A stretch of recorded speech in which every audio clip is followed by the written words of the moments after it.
Di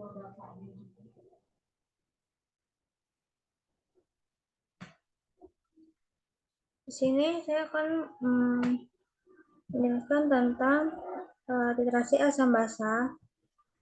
Langkah pertama yang saya lakukan adalah saya pergi ke ChatGPT untuk mencari jurnal. Dengan pertanyaan, carikan jurnal terpercaya terkait titrasi asam basa jurnal internasional yang berkaitan dengan farmasi. Kemudian ada beberapa jurnal. Di sini saya memakai jurnal yang pertama. Kemudian saya mendownloadnya melalui Google Scholar. Dan ini untuk jurnalnya. Kemudian saya mentranskripsikan ke bahasa Indonesia.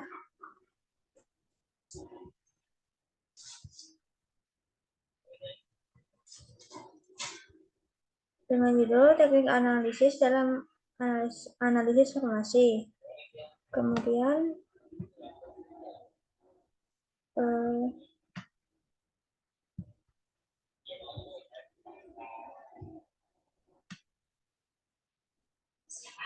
saya tertarik pada modernisasi, yaitu penyebaran metode titrasi non-air, perluasan bidang penerapan metode titrimetri untuk asam dan basa sangat lemah, serta ujung potensiometri deteksi titik meningkatkan kecepatan metode.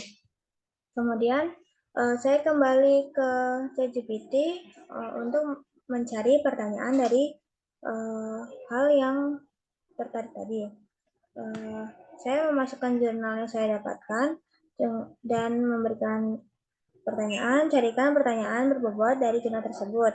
Kemudian ada beberapa pertanyaan, namun saya memilih pertanyaan yang pertama, bagaimana modernisasi titrasi non-air meningkatkan akurasi analisis farmasi dibandingkan dengan titrasi konvensional berbasis indikator warna. Kemudian saya menyuruh ChatGPT untuk mencari jurnal untuk menjawab pertanyaan tersebut.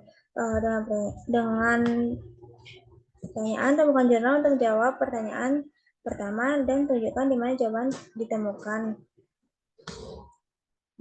Kemudian saya mendapatkan jurnal ini, lalu saya mentranslasikannya kembali ke bahasa Indonesia dengan judul jurnal metode trimetrik non-air yang baru dan tervalidasi untuk penentuan perspektif diuretik hemat kalium kandidat obat dalam bentuk murni dan farmasi perumusan. Kemudian saya menemukan jawaban di dalam jurnal ini. Titrasi berair memberikan hasil yang tidak memuaskan.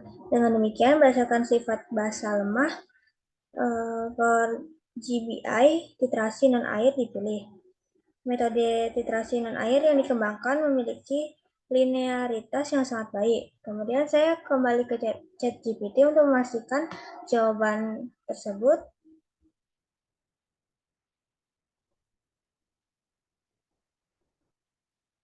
Jawabannya itu titrasi berair memberikan hasil yang tidak memuaskan. Dengan demikian, berdasarkan sifat basa lemah for GBI, titrasi non-air dipilih. Metode titrasi non-air yang dikembangkan memiliki linearitas yang sangat baik, akurasi dan presisi, menunjukkan bahwa titrasi air konvensional tidak akurat, sementara titrasi non-air memberikan hasil valid dengan akurasi dan presisi tinggi. Kondisi titrasi non-air menunjukkan hasil yang sangat baik dibandingkan dengan titrasi air. Kurva titrasi non-air memiliki lonjakan potensial yang signifikan, yang memungkinkan penentuan konsentrasi yang unik. Nilai for GBI, metode titrasi berair tidak memiliki akurasi yang memadai, menunjukkan keunggulan non-aqueous titration endpoint jelas dan akurasi lebih tinggi dibanding metode berbasis indikator warna dalam air.